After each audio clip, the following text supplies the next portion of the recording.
ಹೆಣ್ಣು ಮಕ್ಕಳು ಮತ್ತು ಮಹಿಳೆಯರ ಮೇಲಿನ ಲೈಂಗಿಕ ಕಿರುಕುಳ ಹಾಗೂ ಅತ್ಯಾಚಾರ ಖಂಡಿಸಿ ಆರೋಪಿಗಳಿಗೆ ಜಾಮೀನು ನೀಡದೆ ಕಠಿಣ ಶಿಕ್ಷೆ ನೀಡುವಂತೆ ಒತ್ತಾಯಿಸಿ ಹಾಗೂ ವಿಧವಾ ವೃದ್ಧಾಪ್ಯ ಮತ್ತು ವಿಶೇಷಚೇತನರ ಪಿಂಚಣಿ 3,000ಕ್ಕೆ ಹೆಚ್ಚಳಿಸುವಂತೆ ಆಗ್ರಹಿಸಿ ಓಡಿಪಿ ಹಾಗೂ ಮಹಿಳಾ ಒಕ್ಕೂಟದ ಪದಾಧಿಕಾರಿಗಳು ತಾಲೂಕು ಆಡಳಿತ ಸೌಧದ ಮುಂಭಾಗ ಪ್ರತಿಭಟನೆ ನಡೆಸಿದರು.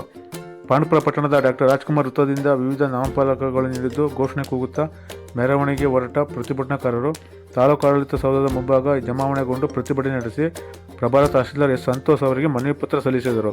ದೇಶದ ಉದ್ದಗಲಕ್ಕೂ ಪ್ರತಿದಿನ ಹೆಣ್ಣು ಮಕ್ಕಳ ಮತ್ತು ಮಹಿಳೆಯರ ಮೇಲಿನ ಅತ್ಯಾಚಾರ, ಲೈಂಗಿಕ ಕಿರುಕುಳ ಹಾಗೂ ಕೊಲೆ ಪ್ರಕರಣಗಳು ಹೆಚ್ಚಾಗುತ್ತಾ ಇದೆ. ಕೇಂದ್ರ ಮತ್ತು ರಾಜ್ಯ ಸರ್ಕಾರಗಳು ಮಹಿಳೆಯರ ರಕ್ಷಣೆಗೆ ಹಲವಾರು ಯೋಜನೆ ಮತ್ತು ಕಾನೂನುಗಳನ್ನು ರೂಪಿಸಿದರೂ ಕಾರ್ಯನಿರ್ವಹಣೆಯಲ್ಲಿ ವಿಫಲರಾಗುತ್ತಿದ್ದೇವೆ. ಈ ನಿಟ್ಟಿನಲ್ಲಿ ಕಟ್ಟುನಿಟ್ಟಿನ ಕಾನೂನು ರೂಪಿಸುವುದು ಮಾತ್ರವಲ್ಲ, ಅದನ್ನು ಅನುಷ್ಠಾನಗೊಳಿಸುವುದು ಅಷ್ಟೇ ಮುಖ್ಯವಾಗಿದೆ ಎಂದು ಅವರು ಒತ್ತಾಯಿಸಿದರು.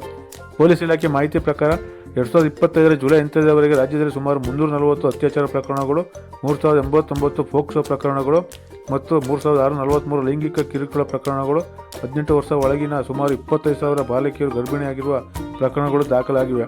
ಇನ್ನು ಅದೆಷ್ಟೋ ಪ್ರಕರಣಗಳು ಕಾರಣಾಂತರಗಳಿಂದ ದಾಖಲಾಗದೆ ಉಳಿದಿವೆ. ದಾಖಲಾದ ಪ್ರಕರಣಗಳು ಇನ್ನೂ ಸರಿಯಾಗಿ ಇತ್ಯರ್ಥವಾಗದೆ ಉಳಿದಿರುವುದರಿಂದ ಮಹಿಳೆಯರು ಮತ್ತು ಮಕ್ಕಳು ಉಸಿರುಗಟ್ಟುವ ಭಯದ ವಾತಾವರಣದಿಂದ ಬದುಕುವಂತಾಗಿದೆ. ಈ ಭಯದ ವಾತಾವರಣದಿಂದ ಮಹಿಳೆಯರು ಬರಬೇಕಾದರೆ ಮಹಿಳೆಯರ ರಕ್ಷಣೆಗೆ ಸೂಕ್ತ ಕ್ರಮ ಜಾರಿಗೊಳಿಸಬೇಕೆಂದು ಅವರು ಆಗ್ರಹಿಸಿದರು. ಬೇಡಿಕೆ ಮತ್ತು ಹಕ್ಕೊತ್ತಾಯಗಳು: ಅತ್ಯಾಚಾರ ಮತ್ತು ಕೊಲೆ ಮಾಡಿದ ಆರೋಪಿಗಳನ್ನು ಕೂಡಲೇ ಬಂಧಿಸಿ ಅವರಿಗೆ ಮರಣದಂಡನೆ ವಿಧಿಸಬೇಕು. ಮಹಿಳೆಯರ ಮೇಲೆ ಹೀನ ಕೃತ್ಯ ನಡೆಸುವವರ ವಿರುದ್ಧ ಕಠಿಣ ಕ್ರಮ ಕೈಗೊಳ್ಳಬೇಕು. ಮಹಿಳೆಯರ ವಿರುದ್ಧ ನಡೆಯುವ ಅಪರಾಧ ಕುರಿತು ಕೇಂದ್ರ ರಾಜ್ಯ ಸರ್ಕಾರಗಳು ಅತ್ಯಂತ ತುರ್ತಾಗಿ ಕ್ರಮ ಕೈಗೊಳ್ಳಬೇಕು. ಕೋರ್ಟ್ಗಳಲ್ಲಿ ಮಹಿಳೆಯರ ಮೇಲಿನ ಪ್ರಕರಣಗಳನ್ನು ತ್ವರಿತವಾಗಿ ವಿಲೇವಾರಿ ಮಾಡಿ ತಪ್ಪಿತಸ್ಥರಿಗೆ ಶಿಕ್ಷೆ ನೀಡಬೇಕು. ಮಹಿಳೆಯರು ನಿರ್ಭೀತಿಯಿಂದ ಜೀವಿಸಲು ತಳಮಟ್ಟದಿಂದ ರಾಷ್ಟ್ರಮಟ್ಟದವರೆಗೆ ಕಾನೂನು ರೀತಿಯಲ್ಲಿ ಸೂಕ್ತ ರಕ್ಷಣೆ ನೀಡಬೇಕು. ಜೊತೆಗೆ ಮಹಿಳೆಯರಿಗೆ ಎಲ್ಲ ರೀತಿಯ ಸೂಕ್ತ ರಕ್ಷಣೆ ನೀಡಬೇಕು. ಭ್ರೂಣಲಿಂಗ ಪತ್ತೆಯನ್ನು ನಿಲ್ಲಿಸಬೇಕು. ಹೆಣ್ಣು ಭ್ರೂಣ ಹತ್ಯೆ ಮಾಡುವವರನ್ನು ಪತ್ತೆ ಹಚ್ಚಿ ಅವರಿಗೆ ಕಠಿಣ ಶಿಕ್ಷೆ ವಿಧಿಸಬೇಕು. ಉದ್ಯೋಗ ಸ್ಥಳದಲ್ಲಿ ಮಹಿಳೆಯರಿಗೆ ಸುರಕ್ಷತೆಯ ವಾತಾವರಣ ನಿರ್ಮಿಸಬೇಕು. ಎಲ್ಲ ಹೆಣ್ಣು ಮಕ್ಕಳ ವಸತಿ ನಿಲಯಗಳ ಬಳಿ ಸೂಕ್ತ ಭದ್ರತೆ ನೀಡಬೇಕು. ಅತ್ಯಾಚಾರಿಗಳು ವಿಧಿಸಿದ ಶಿಕ್ಷೆಯನ್ನು ಕಠಿಣಗೊಳಿಸಬೇಕು. ಈಗಿರುವ ಶಿಕ್ಷೆ ವಿಧಾನವನ್ನು ಬದಲಾಯಿಸಬೇಕು. ಶೀಘ್ರದಲ್ಲಿ ತೀರ್ಪು ನೀಡಿ ಅತ್ಯಾಚಾರಿಗಳನ್ನು ಮಟ್ಟ ಆಗಬೇಕೆಂದು ಒತ್ತಾಯಿಸಿದರು. ಪಿಂಚಣಿ ಹೆಚ್ಚಳಕ್ಕೆ ಆಗ್ರಹ: ಇದೇ ವೇಳೆ ಕರ್ನಾಟಕ ಸರ್ಕಾರ ವಿಧವಾ ವೃದ್ಧಾಪ್ಯ ವಿಶೇಷಚೇತನರಿಗೆ ನೀಡುತ್ತಿರುವ 800, 1,200 ಪಿಂಚಣಿಯನ್ನು 3,000ಕ್ಕೆ ಹೆಚ್ಚಳಿಸಲು ಒತ್ತಾಯಿಸಿದರು. ಇತ್ತೀಚೆಗೆ ಜನರ ದೈನಂದಿನ ದಿನಬಳಕೆ ವಸ್ತುಗಳ ಬೆಲೆ ತುಂಬ ದುಬಾರಿಯಾಗಿದ್ದು, ಸರ್ಕಾರ ನೀಡುವ ಮೊತ್ತದಲ್ಲಿ ಮನೆ ಬಳಕೆ ವಸ್ತುಗಳಿಗೆ ಮತ್ತು ಔಷಧಗಳಿಗೆ ಸರಿದೂಗಿಸಲು ಕಷ್ಟವಾಗುತ್ತಿದೆ. ಹೀಗಾಗಿ ಸದರಿ ಪಿಂಚಣಿ ಮೊತ್ತವನ್ನು ಕನಿಷ್ಠ 3,000ಕ್ಕೆ ಹೆಚ್ಚಿಸಿ ಬಡ ವಿಧವೆಯರು, ವೃದ್ಧರಿಗೆ ಮತ್ತು ವಿಶೇಷಚೇತನರಿಗೆ ತಮ್ಮ ಜೀವನ ಮಟ್ಟ ವೃದ್ಧಿಸಲು ಅನುಕೂಲ ಮಾಡಿಕೊಡಬೇಕೆಂದು ಅವರು ಆಗ್ರಹಿಸಿದರು. ಪ್ರತಿಭಟನೆಯಲ್ಲಿ ಓಡಿಪಿ ಸಂಸ್ಥೆ ಕಾರ್ಯಕರ್ತರಾದ ಜೆ.ಎ. ಉಮಾ, ಎಂ.ಆರ್. ಭಾರತಿ, ಸಿ.ಎಸ್. ಪ್ರಕಾಶ್ ಮೇರಿ, ಸಿ.ಎಸ್. ರಮೇಶ್, ಎಂ.ಎಸ್. ಲೀಲಾವತಿ, ಮಹಿಳಾ ಒಕ್ಕೂಟದ ಅಧ್ಯಕ್ಷೆ ಭಾಗ್ಯಮ್ಮ, ಕಾರ್ಯದರ್ಶಿ ವಿದ್ಯಾವತಿ, ಪದಾಧಿಕಾರಿಗಳಾದ ರೀಟಾ, ಜಯಶ್ರೀ, ಸಾವಿತ್ರಿ ಹಾಗೂ ಸದಸ್ಯರು ಭಾಗವಹಿಸಿದ್ದರು.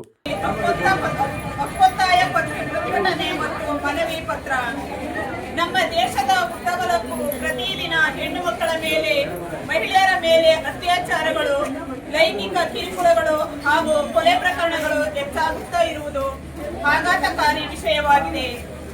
ಕೇಂದ್ರ ಮತ್ತು ರಾಜ್ಯ ಸರ್ಕಾರಗಳು ಮಹಿಳೆಯರ ರಕ್ಷಣೆಗೆ ಹಲವಾರು ಯೋಜನೆಗಳನ್ನು, ಕಾನೂನುಗಳನ್ನು ರೂಪಿಸಿದರೂ ಸಹ ಕಾರ್ಯನಿರ್ವಹಣೆಯಲ್ಲಿ ವಿಫಲರಾಗುತ್ತಿದ್ದೇವೆ ಎಂದು ಭಾಸವಾಗುತ್ತದೆ. ಈ ನಿಟ್ಟಿನಲ್ಲಿ ಕಟ್ಟುನಿಟ್ಟಿನ ಕಾನೂನು ರೂಪಿಸುವುದು ಮಾತ್ರವಲ್ಲ, ಅದನ್ನು ಅನುಷ್ಠಾನಗೊಳಿಸುವುದು ಅಷ್ಟೇ ಮುಖ್ಯವಾಗಿದೆ.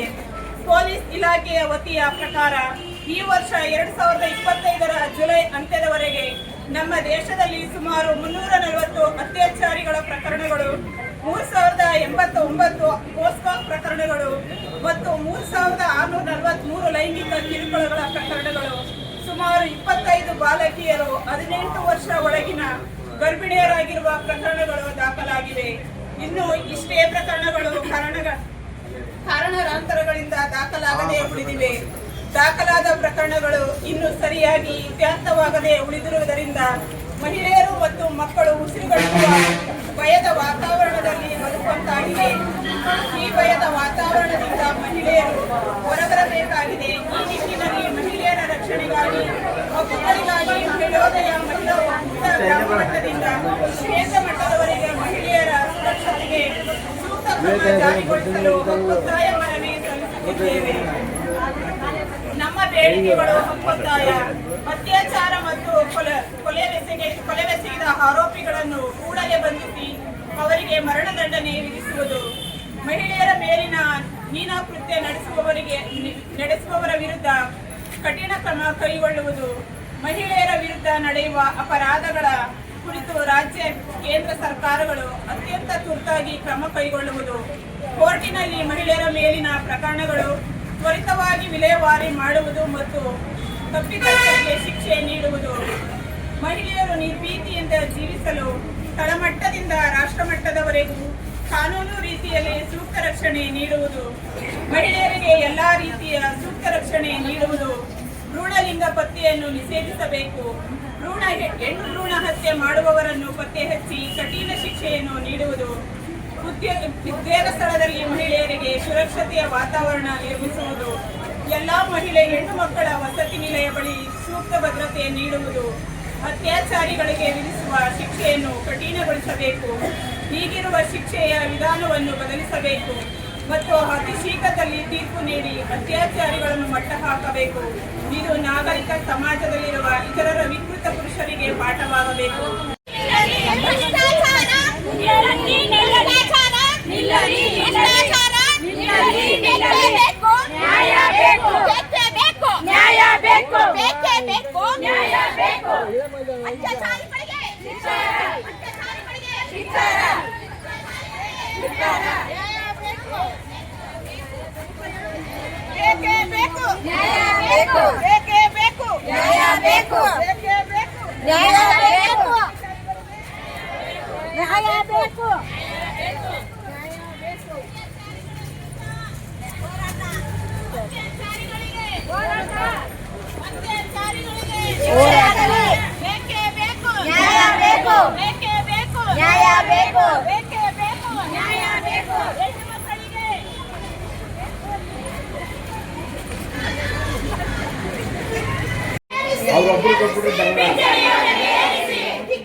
ಮಾಡ್ಕೊಂಡು ಬಂದಿರೋ ಹೆಣ್ಣು ಮಗುವಿಗೆ ಆ ಥರ ಅತ್ಯಾಚಾರಗಳು ಮಾಡಿ ಹಸಿಯಾಗಿ ನಮ್ಮ ಕಣ್ಣು ಮುಂದೆ ಇದೆ.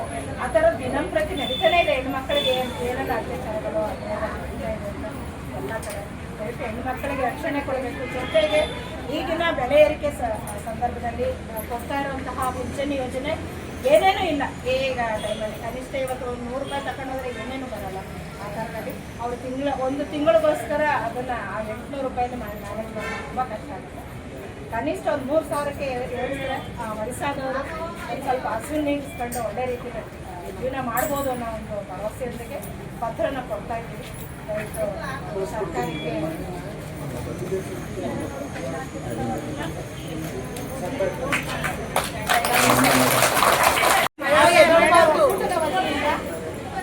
ತಾಲೂಕು ಪಾಂಡವಪುರ ವತಿಯಿಂದ ನಾವು ಈ ಪ್ರತಿಭಟನೆಯನ್ನು ಹಮ್ಮಿಕೊಂಡಿದ್ದೇವೆ. ODP ಸಂಸ್ಥೆ ಕೆಲಸ ನಮ್ಮ ODP ಸಂಸ್ಥೆ 4 ಜಿಲ್ಲೆಗಳಲ್ಲಿ ಕೆಲಸ ಮಾಡ್ತಾ ಇದೆ. ಮೈಸೂರು, ಮಂಡ್ಯ, ಚಾಮರಾಜನಗರ, ಕೊಡಗು ಅದರಲ್ಲಿ ನಾವು ಪಾಂಡವಪುರದಲ್ಲಿ, ಮಂಡ್ಯ ಡಿಸ್ಟ್ರಿಕ್ಟಲ್ಲಿ ಪಾಂಡವಪುರದಲ್ಲಿ ಮಹಿಳಾ ಒಕ್ಕೂಟದ ವತಿಯಿಂದ ನಾವು ಈ ಪ್ರತಿಭಟನೆಯನ್ನು ಹಮ್ಮಿಕೊಂಡಿದ್ದೇವೆ. ಈ ಪ್ರತಿಭಟನೆ ಯಾಕೆ ಅಂತಂದ್ರೆ ಪ್ರತಿದಿನ ಪ್ರತಿ ಕ್ಷಣದಲ್ಲಿ ನಾವು ಹೆಣ್ಮಕ್ಳು ದೌರ್ಜನ್ಯಗಳಿಗೆ ಒಳಗಾಗ್ತಾ ಇದ್ದೇವೆ. ಅದನ್ನ ನಾವು ಖಂಡಿಸಿ ನಾವು ಈ ಪ್ರತಿಭಟನೆ ಮಾಡ್ತಾ ಇದ್ದೇವೆ. ಇನ್ನೊಂದು ಬೇಡಿಕೆ ಏನಪ್ಪಾ ಅಂತಂದ್ರೆ ವೃದ್ಧಾಪ್ಯ ವೇತನ ಕನಿಷ್ಠ ವಯಸ್ಸಾದವರಿಗೆ ವಿಶೇಷ ಚೇತನರಿಗೆ ಕನಿಷ್ಠ 600ರಿಂದ 1200 ರೂಪಾಯಿ ಮಾತ್ರ ಈಗ ಸದ್ಯಕ್ಕೆ ಸಿಗ್ತಾ ಇದೆ.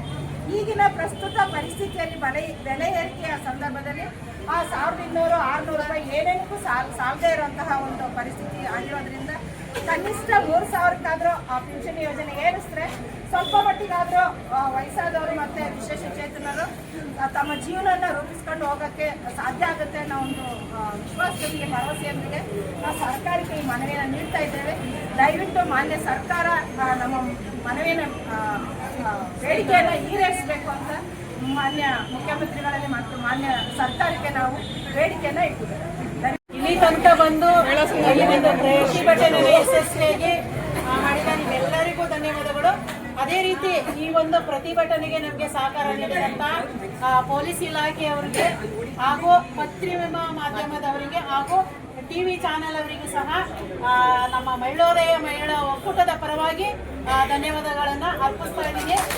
ಇನ್ನೊಂದು ಏನು ಅಂದ್ರೆ ನಾವು ಪ್ರತಿಭಟನೆ ಮಾಡ್ತಾ ಇದ್ದೀವಿ, ಆದ್ರೆ ನಿರಂತರ ಇದು ಅತ್ಯಾಚಾರಗಳು ನಡೀತಾನೆ ಇದೆ. ಒಂದು ಹೆಣ್ಣು ಮಗು ಧೈರ್ಯವಾಗಿ ನಾವು 10 ಗಂಟೆ ಮೇಲೆಲ್ಲ ಬೆಳಗ್ಗೆನೆ ಓಡಾಡೋಕ್ಕಾಗಲ್ಲ, ಆ ಥರ ಒಂದು ಪರಿಸ್ಥಿತಿ ಈಗ ಉಂಟಾಗಿದೆ. ಇನ್ನೊಂದೇನು ಅಂದ್ರೆ ಹುಟ್ಟಿದ ಮಗು 3 ವರ್ಷದ ಮಕ್ಕಳ ಮೇಲೆಲ್ಲ ಈ ತರ ಅತ್ಯಾಚಾರಗಳು ದಿನದಿಂದ ದಿನಕ್ಕೆ ಹೆಚ್ಚಾಗ್ತಾ ಇದೆ. ಇದು ಯಾವ ರೀತಿ ಅನ್ನೋದು ನಮಗೆ ಗೊತ್ತಾಗ್ತಾ ಇಲ್ಲ. ಆದ್ರೆ ಇದೇನು ಅಂತಂದ್ರೆ ಶಿಕ್ಷೆ ಕಠಿಣ ಆಗ್ಬೇಕು. ಒಬ್ಬರಿಗೆ ಶಿಕ್ಷೆ ಕಠಿಣ ಆದಾಗ ಇನ್ನೊಬ್ರು ಅದನ್ನ ಎಚ್ಚರಿಕೆ ವಹಿಸ್ಕೊಂಡು ಹೆಣ್ಣು ಮಕ್ಕಳು ಅಂದ್ರೆ ಒಂದು ಭಯ ಅನ್ನೋದು ಅವರಲ್ಲಿ ಹುಟ್ಟಬೇಕು. ಆ ತರ ಸರ್ಕಾರ ಕಠಿಣ ಶಿಕ್ಷೆನ ಅವರಿಗೆ ಕೊಡಬೇಕು.